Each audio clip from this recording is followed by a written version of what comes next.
Graça e paz vos sejam multiplicados. Eu sou o professor Daniel Ramos. Estamos no livro de Apocalipse, capítulo 13, verso 1 ao 18. O anticristo, o agente de Satanás. Eu peço que você leia o texto antes de ouvir as nossas considerações. Vamos para a introdução? Bom, a introdução tem apenas 2 pontos. Primeiro, a pretensão do anticristo. Satanás, embora derrotado, conforme Apocalipse capítulo 12, ainda recebe permissão para perseguir a igreja com sua fúria mais terrível. Ele sempre quis imitar a Deus, né? O dragão quis ser igual a Deus, uma tentativa de imitar a Deus Pai. A besta que surge da terra, o anticristo, tentará imitar Jesus Cristo. Como o Filho encarnou-se, morreu, ressuscitou, o anticristo será uma espécie de encarnação de Satanás, que passará por uma experiência de morte e um simulacro, de ressurreição, uma fantasia. A besta que surge da terra, o falso profeta, levará os homens a adorarem a primeira besta numa tentativa de imitar o Espírito Santo que leva os homens a adorar a Cristo.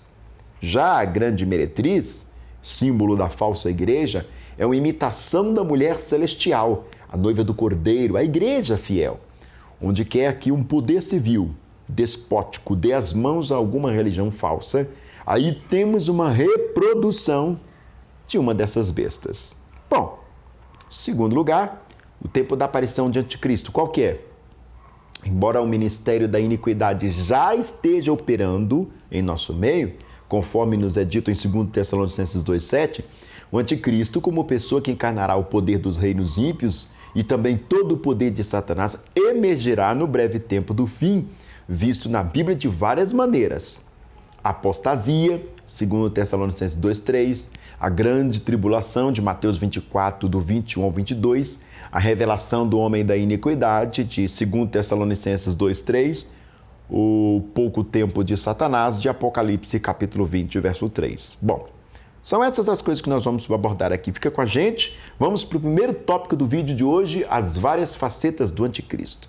Vamos ver o anticristo no livro de Daniel. Em Daniel 7, versículo 1 ao 6, o 17 ao 18, o anticristo é representado inicialmente não como uma pessoa, mas como 4 reinos: leão, urso, leopardo e outro terrível. O império da Babilônia, Medo-Persa, grego e romano. Em Daniel 7, 21, 25, Antíoco Epífanes profanou o templo quando consagrou ao deus grego Zeus e mais tarde sacrificou porcos no altar do templo do Senhor. O anticristo no ensino de Jesus. Em Mateus 24, versos 15 ao 28, o anticristo é visto como o imperador romano Tito, que no ano 70 destruiu a cidade de Jerusalém e o templo. Confere os versículos 15 ao 20. O anticristo é visto como um personagem escatológico, versos 21 ao 22. A profecia bíblica ela vai se cumprindo historicamente e avança para a sua consumação final. Bom, o anticristo nas cartas de João, vamos ver a definição. A definição de anticristo, Cristo substituto ou Cristo rival. Ele será um adversário jurado de Cristo. Em 1 João 4, versos 2 ao 3, o termo anticristo é usado em um sentido impessoal. Já em 1 João, capítulo 2, 22 e 2 João 7, João refere-se ao anticristo de forma pessoal.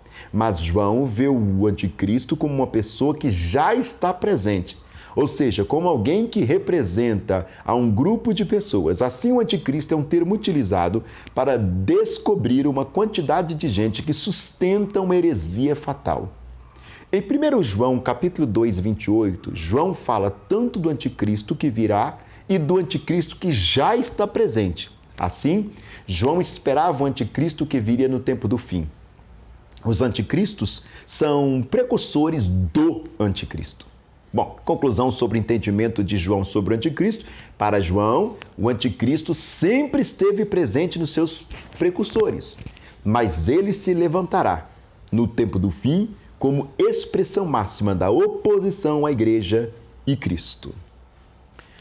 O anticristo como homem do pecado na teologia de Paulo. Vamos para 2 Tessalonicenses, capítulo 2, verso 1 ao 18. Surgirá da grande apostasia, verso 3. Será uma pessoa, verso 3. Será objeto de adoração, verso 4. Usará milagres falsos, verso 9. Só pode ser revelado depois que aquilo e aquele que o detém for removido. Versos 6 e 7. Será totalmente derrotado por Cristo. Verso 8. Agora a gente pula para o segundo tópico do vídeo de hoje. A descrição do anticristo, e aí a gente vai trabalhar especificamente o capítulo 13, do verso 1 ao 18. Sua ascensão se dará num tempo de muita turbulência, já no versículo 1. Vi emergir do mar uma besta. O que significa isso? As águas do mar são multidões, as nações, os povos, sua turbulência política social. Apocalipse 17:5. As águas são símbolo das nações não regeneradas em sua agitação. Isaías 57:20. Antes do levantamento do anticristo, o mundo estará em desespero, num beco sem saída. Ele emerge desse caos. O pequeno chifre revelado lá em Daniel, o homem da desolação citado por Jesus, o homem da iniquidade citado por Paulo, o anticristo citado por João e a besta que emerge do mar são a mesma pessoa. Esse personagem encarnou-se na figura dos imperadores, Dominus et Deus, e também em outros reis e reinos despóticos, mas se apresentará no fim como o anticristo escatológico. Ele, com o seu grande poder, vai seduzir as pessoas e conquistar as nações. Ele se levantará num contexto de grande convulsão natural. Terremoto, epidemia, fome, pandemia. Ele apresentará-se num tempo de grande convulsão social, porque será num tempo de guerras, rumores de guerra, onde reinos se levantarão contra reinos, o mundo será um campo de guerra. Ele surgirá num tempo de profunda inquietação religiosa. Ele brotará do ventre da grande apostasia. Os homens obedecerão ensinos de demônios. Os falsos mestres, os falsos cristos estarão sendo recebidos com entusiasmos. Neste tempo haverá duas igrejas, a apóstata e a fiel. Ele surgirá oferecendo soluções aos problemas mundiais. O mundo estará seduzido pelo seu poder. Os homens estarão dizendo paz, paz, quando lhe sobrevirá, repetindo a destruição. O historiador Arnold Toynbee disse: o mundo está pronto para endeusar qualquer novo César que consiga dar à sociedade caótica unidade e paz. Ele surgirá num tempo de profunda desatenção à voz do juízo de Deus, Mateus 24, do 37 ao 39. Esse tempo será para nós como os dias de Noé. Ele incorpora todo o poder, força e crueldade dos grandes impérios do passado. Aí a gente vai para o verso 2. Daniel viu 4 animais ferozes representando 4 reinos. A força anticristã foi vista por Daniel como 4 reinos que dominaram o mundo: Babilônia, Medo-Persa, Grécia e Roma. O anticristo incorpora todo o império ou todo o poder dos imperadores anticristãos. O anticristo é o braço de Satanás, enquanto o falso profeta é a mente de Satanás. Ele será um ser totalmente mau, prodigiosamente conquistador. Ele terá a ferocidade do leão, a força do urso, a velocidade do leopardo. A besta que sobe do mar simboliza o poder perseguidor de Satanás, incorporado em todas as nações e governos do mundo através de toda a história. Esta besta toma diferentes formas. No fim, se manifestará na pessoa do homem da iniquidade. Ele agirá com o poder ou no poder de Satanás. Aí a gente vai ver os versículos de 2 ao 4 e 2 Tessalonicenses capítulo 2, versos 9 e 10. O anticristo vai manifestar-se com grande milagre, verso 3 deste capítulo. Ele vai distinguir-se como uma pessoa sobrenatural por um ato que será um simulacro da ressurreição. Esse fato é tão importante que João registra 3 vezes. Confere lá, o versículo 3, o 12 e o 14. Certamente não será uma genuína ressurreição dentre os mortos, mas será um simulacro da ressurreição produzido por Satanás. O propósito dessa misteriosa transação será conceder a Satanás um corpo. Satanás governará em pessoa. O anticristo será uma espécie de encarnação de Satanás. A maioria dos estudiosos vê nessa figura a lenda do Nero redivivo. Nero se suicidou em 68 d.C. Em um ano no meio de golpes surgiram 4 imperadores, Galba, Otto, Vitélio e finalmente Vespasiano.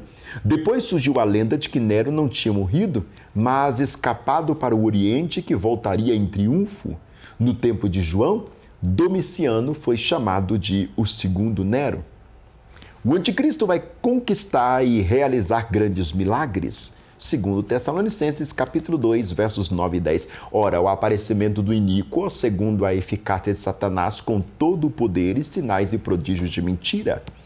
Hoje, vivemos uma sociedade ávida por milagres. As pessoas andam atrás de sinais e serão facilmente enganadas pelo anticristo dentro desse contexto. O anticristo vai ditar e disseminar falsos ensinos. Segundo Tessalonicenses capítulo 2, verso 11, nesse tempo os homens não suportarão a sã doutrina. Segundo Timóteo capítulo 4, verso 3, mas obedecerão a ensino de demônios. 1 Timóteo 4, 11. As seitas heréticas, misticismo, sincretismo de muitas igrejas pavimentam o caminho para a chegada do anticristo. O anticristo vai governar na força de Satanás. Apocalipse 13, verso 2. Deu-lhe o dragão o seu poder e o seu trono e grande autoridade. Na verdade, quem vai manter é Satanás. Os governos subjugados por eles ou por ele vão estar sujeitos a Satanás. Será o pouco tempo de Satanás, o período da grande tribulação. O governo de anticristo será universal, pois Satanás é o príncipe deste mundo. O mundo inteiro jaz no maligno, aquele reino que Satanás ofereceu a Cristo. O anticristo o aceitará. Ele vai dominar sobre as nações. Deu-lhe ainda autoridade sobre cada tribo, povo, língua e nação. Versículo 7 de Apocalipse 13. O governo universal do anticristo será extremamente cruel e controlador, segundo os versículos 16 e 17 deste capítulo. O seu poder será irresistível, versículo 4. A grande pergunta é: quem é semelhante à besta? Quem pode pelejar contra ela? O anticristo vai se tornar irresistível, versículo 4. Ele será singular e irresistível e terá a aparência de um inimigo invencível. Contra Deus e os santos que estão no céu vai blasfemar, versículo 6. Contra a igreja que está na terra ele vai perseguir e matar, versos 7 e o versos 15, parte B. Ele será objeto de adoração em toda a terra, Apocalipse 13, o 3, 4, 8, 12, 2 Tessalonicenses 2, 4. Adoração anticristo é o mesmo que adoração a Satanás. Adoração é um tema central no livro de Apocalipse. A noiva está adorando o Cordeiro e a igreja apóstata está adorando o dragão e o anticristo. O mundo está ensaiando essa adoração aberta ao anticristo e Satanás. O satanismo e o ocultismo estão em alta. As seitas esotéricas crescem. A nova era proclama a chegada de um novo tempo em que o homem vai curvar-se diante de Maitreya, a grande líder mundial. A adoração de ídolos é uma espécie de adoração de demônios. 1 Coríntios capítulo 10, versos 19 e 20. A necromancia é uma adoração de demônios. O grande e último plano do anticristo é levar seus súditos a adorarem Satanás. Apocalipse capítulo 13, verso 3, 4. E esse será o período da grande apostasia. Nesse tempo, os homens não suportarão a verdade de Deus e obedecerão a ensino de demônios. O humanismo idolátrico, o endeusamento do homem e sua consequente veneração é uma prática satânica. Adoração ao homem e adoração a Satanás, tecnicamente, são a mesma coisa, porque adora-se a criatura, é idolatria. O anticristo fará forte oposição a toda adoração que não seja a ele mesmo, segundo Tessalonicenses capítulo 2, 4. Ele vai se opor e se levantar contra tudo que se chama Deus ou objeto de culto. Assim agiram os imperadores romanos que viam no culto ao imperador o elo de união e fidelidade dos súditos do império. Deixar de adorar o imperador era infidelidade ao Estado. O anticristo também se assentará no templo de Deus como Deus, fazendo-se passar por Deus. Ele vai usurpar a honra e a glória só devida a Deus. A adoração do anticristo será universal, como vai dizer os versículos 8 e 16 deste capítulo. Diz o apóstolo João que Adorá-lo-ão todos os que habitam sobre a terra, aqueles cujos nomes não foram escritos no livro da vida do Cordeiro. Satanás vai tentar imitar a Deus também nesse aspecto. Ao saber que Deus tem os seus selados, ele também selará os seus com a marca da besta. Apocalipse 13, versos 8 e os versos 16 ao 18. Todas as classes sociais se acotovelarão, ou acotovelarão, melhor dizendo, para entrar nesta igreja apóstata e receber a marca da besta. Capítulo 13, verso 16. O anticristo perseguirá de forma cruel aqueles que se recusarem a adorá-lo. Versos 7 e 15 deste capítulo. Ele será um tempo de grande angústia. Jeremias 30, verso 7, Daniel 12, verso 1, Mateus 24, do 21 ao 22. A igreja de Cristo nesse tempo será uma igreja mártir. Capítulo 13, versos 7 e verso 10. Mas os crentes fiéis, ao vencer o diabo e o anticristo, preferindo morrer a apostatar, capítulo 12, verso 11. Ele fará oposição aberta a Deus e à igreja de Cristo, Apocalipse 13, verso 6, verso 7, e também Tessalonicenses, capítulo 2, verso 4. O anticristo será um opositor consumado de Deus, Daniel 7, 25, 11, 36, 2 Tessalonicenses 2, 4, 1 João 2, 2 e Apocalipse 13, 6. Proferia palavras, ou melhor dizendo, proferirá palavras contra o Altíssimo, contra o Deus dos deuses, falará coisas incríveis. O apóstolo Paulo diz que ele se opõe a Deus, ostentando-se como se fosse o próprio Deus. João declara, e abriu a sua boca em blasfêmias contra Deus para lhe difamar o nome. Diz ainda, este é o anticristo que se nega, ou que nega o Pai e o Filho. O anticristo vai usar todas as suas armas para ridicularizar o nome de Deus. Ele vai fazer chacota com o nome do Altíssimo. Atentai para isso. O anticristo fará violenta e esmagadora oposição contra a igreja. Confere Daniel 7, 25, 7, 21, Apocalipse 12, 11, Apocalipse 13, 7. Ele magoará os santos do Altíssimo e cuidará em mudar os tempos e a lei. E os santos lhe serão entregues nas mãos. Ele fará guerra contra os santos e prevalecerá contra eles. Mas à medida a morte, os santos o vencerão, ou seja, mediante a morte, os santos o vencerão. Apocalipse capítulo 12, verso 11. João disse, foi-lhe dado também que pelejasse contra os santos e os vencesse. Versículo 7 do capítulo 13. O anticristo se levantará contra a igreja, contra o culto e contra toda a expressão de fidelidade a Deus. Esse será o ponto mais intenso da grande tribulação. Conforme Mateus 24, 15 ao 22. O anticristo será apoiado pela segunda besta, o falso profeta. Vamos trabalhar agora os versículos 11 ao 18, o capítulo 16, verso 13 e o 19, verso 20. A segunda besta seduzirá o mundo inteiro e a adorar a primeira besta. Apocalipse 13, versos 11 ao 15. Se a primeira besta é o braço de Satanás, a segunda é a mente. Ela é o falso profeta. A primeira besta age no campo político, a segunda age no campo religioso. O falso profeta vai preparar o terreno para o anticristo e vai preparar o mundo para adorá-lo. Primeiro, a besta, primeira, será conhecida pelo seu poder conquistador, pela sua força, conforme versículo 4. A segunda besta será conhecida pelo seu poder sobrenatural de fazer grandes milagres, versos 13 a 16. A segunda besta usará também a arma de controle para garantir a adoração da primeira besta. Apocalipse 13, 16 a 18. Esse será um tempo de cerco, perseguição, controle, vigilância, monitoramento das pessoas, aspecto político, religioso, econômico. Todo regime totalitário busca controlar as pessoas e tirar delas a liberdade. A recusa à adoração na primeira besta implica em morte. Versos 15, parte B. A segunda besta usará um selo distintivo para adoradores da primeira besta. Apocalipse 13, 18, 14, 9 ao 11. Assim como a noiva do Cordeiro recebe o selo, no 7, 3, 9, 4, também os adoradores da besta recebem uma marca. 13, verso 16.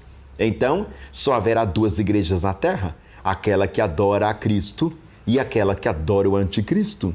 Assim como os que recebem o selo de Deus terão a vida eterna, os que receberam a marca da besta vão perecer eternamente.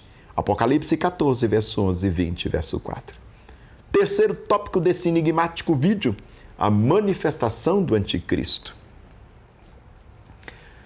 Sua presente dissimulação e futura revelação, segundo Tessalonicenses capítulo 2, versos 6 ao 8, diz o apóstolo Paulo que o anticristo está sendo detido por algo e por alguém. Versículos 6 e 7 de Tessalonicenses. E agora sabeis que o que detém, para que ele seja revelado somente em ocasião própria, com efeito, o mistério da iniquidade já opera e aguarda somente que seja afastado aquele que agora o detém. Segundo Tessalonicenses, capítulo 2, 6 ao 7. O que é esse algo? Quem é esse alguém? A maioria dos estudiosos entende que algo é a lei e o alguém é aquele que faz a lei se cumprir. É por isso que o anticristo vai surgir no período da grande apostasia, quando os homens não suportarão leis, normas, nem absolutos. Então eles facilmente se entregarão ao homem da ilegalidade, o filho da perdição. O número da sua identificação, Apocalipse 13, 18, segundo Tessalonicenses 2, 3. O anticristo, no seu cumprimento profético, foram governos anticristãos e totalitários ao longo dos séculos que perseguiram a igreja.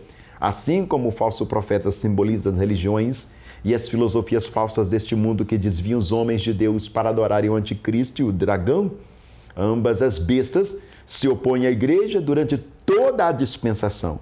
Mas o anticristo aponta para um personagem escatológico que reunirá toda a maldade dos impérios e governos totalitários. O anticristo será uma pessoa. Ele é o homem da iniquidade, o filho da perdição, o abominável da desolação, a besta que emerge do mar, a encarnação de Satanás. Os cristãos primitivos entenderam que ele era Nero. Os reformadores entenderam que ele era o Papa Romano. Estudiosos modernos disseram que foi representado por Napoleão, Hitler, Mussolini. Seu número é 666. 7 é o número perfeito. 6, o número imperfeito. 6 é o número do homem, o número do incompleto, imperfeito, o número do fracasso. O número do anticristo é fracasso sobre fracasso sobre fracasso. Ele incorporará a plenitude da imperfeição, a consumação da maldade. A limitação do anticristo. Vamos para o versículo 5 de Apocalipse 13. O anticristo tem um poder limitado, visto que pode matar os santos, mas não vencê-los. 12, 11, 20, verso 4. Os verdadeiros crentes preferirão a morte à apostasia. 13, verso 8, vencendo assim a besta. 15, verso 2. Eles não temem aquele que só pode matar o corpo e não a alma. O anticristo também não pode fazer nada contra Deus e contra os remidos na glória, a não ser falar mal. Capítulo 13, verso 6. O anticristo tem um tempo limitado. 13, verso 5. Quando o seu tempo acabar, ele mesmo será lançado no lago de fogo. Capítulo 19, verso 20. Sua total destruição, segundo Tessalonicenses 2,8, Jesus o matará com o sopro da sua boca e o destruirá pela manifestação da sua vinda. Ele será quebrado sem esforço de mãos humanas, Daniel 8,25. Jesus vai tirar o domínio do anticristo para destruir e consumir até o fim, Daniel 7,26. O anticristo será lançado no lago de fogo que arde com enxofre, Apocalipse 19:20. Cristo colocará todos os seus inimigos debaixo dos seus pés, 1 Coríntios 15, 24 ao 25. A igreja selada por Deus, de Apocalipse 9:4, preferirá a morte à apostasia e assim vencerá o dragão e o anticristo. Apocalipse 12:11, aqueles cujos nomes estão no livro da vida não adorarão o anticristo. Apocalipse 13, verso 8, eles reinarão com Cristo para sempre. Amém. Tá gostando da série de vídeos sobre Apocalipse? Compartilhe com um amigo, com uma amiga, com um contato no WhatsApp, no Facebook, enfim, nas redes sociais. Eu fico muito grato pela sua participação, pela sua colaboração. E se puder, deixe o seu joinha aqui embaixo do vídeo para o YouTube tornar relevante e assim a gente partilhar o conhecimento genuíno da Santa Palavra.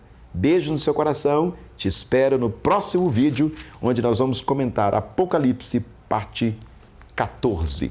Deus abençoe sua vida. Obrigado.